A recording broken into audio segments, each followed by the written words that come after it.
The reverse fly is, in fact, one of those rare designs that can be tried with hope when nothing else works. Rear hackle designs aren't mainstays. They're something to pull out of the box during blanket hatches, especially when the trout are lazily grabbing duns like bored guests casually picking a cocktail shrimp at a wedding reception. There are two objections to the rear hackle design. One of them is valid. First and foremost, they offend our sensibilities.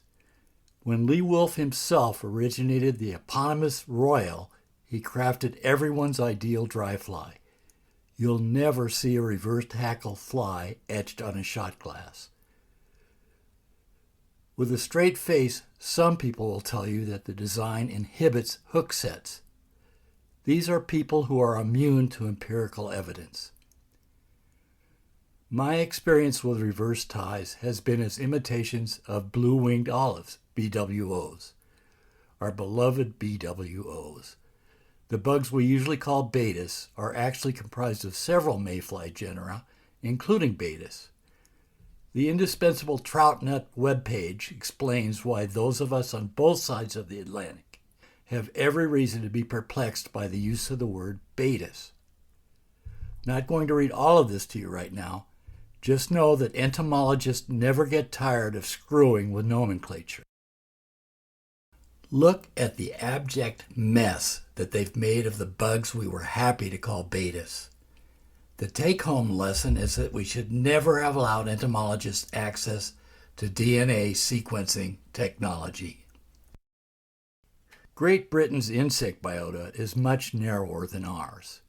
Their paucity of species combined with centuries of chronicled angling has led to conformity of nomenclature that we'll never see in America. Say some plummy fellow tells you that he recently fished blue-winged olives on the test. Provided you understand him correctly, he definitely encountered Ephemerella ignita, an insect much closer to our pale morning duns than our Baetis. British Baetis and Septroptilium species are collectively known as olives. The three flies described below are all reverse-hackled renditions of flies that Brits have developed to imitate olives. They have interesting pedigrees and have all proven to fish well in the American West. Any fly pattern that has retained popularity for over 150 years has something special going for it. The Greenwell's Glory was first devised and fished in May 1854 by Canon William Greenwell. Back in the day, the good Canon fished a wet version, but a Greenwell's Glory has long been the favored dry imitation for the olives on the other side of the pond. So strongly entrenched there that the hackles we call badger are known as Greenwells in England. Our furnace hackles, dark Greenwells. Like so many really effective patterns, the Greenwell's Glory is supremely simple. The working thread also forms the body of the fly and is noteworthy. The traditional thread is Pearsall's gossamer silk, 126 denier, about 6/0. The color is primrose, a pale yellow. The thread traditionally was rubbed with cobbler's wax to turn it a very insectivorous olivine hue. In practice, the application of floatant or even exposure to water darkens the thread satisfactorily. As classy as the traditional silk thread is, don't feel you're wedded to it.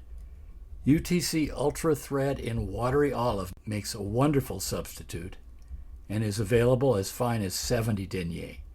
It is also loaded with UV.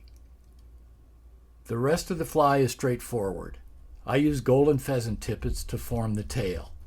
I do this because golden pheasant tippets are magic, even though one of those English guys informed me that the Greenwell's Glory never has a tail. Ribbing is fine gold wire and naturally Greenwell's hackle. Body segmentation is an effective addition to any BWO imitation.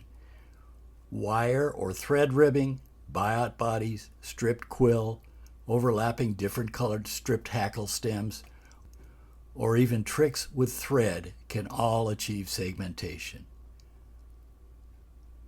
Here in the States, the default BWO pattern is a Parachute Adams, and it is a great choice. The Beacon Beige is basically the British cousin of our Adams. It's tied with mixed brown and grizzly hackle and tail and a peacock quill body. Yellow thread is occasionally specified. A simple matter to turn this one around. My favorite bodies on the reverse Beacon Beige used to be dun-dyed porcupine quills sold as quills too. I'm now leaning towards straight UTC gray-brown thread wrapped smoothly to the rear and then corded to create a rib. The only downside of this proven pattern is spotting it on the water.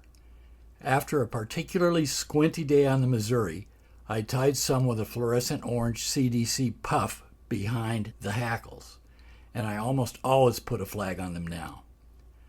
This is a particularly good fly in which to use your TMC 900BL or other black dry fly hooks. Unlike the earlier two flies, the Leckford Professor has always been tied reverse and tailless. Ernest Mott was a river keeper like Frank Sawyer, the man who devised the pheasant tail nymph.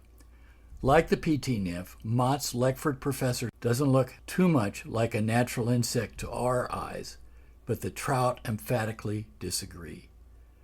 One notable author wrote that it was the only fly he ever needed on the English chalk streams. The key features of the fly are a longer white hackle behind a gape-sized brown hackle.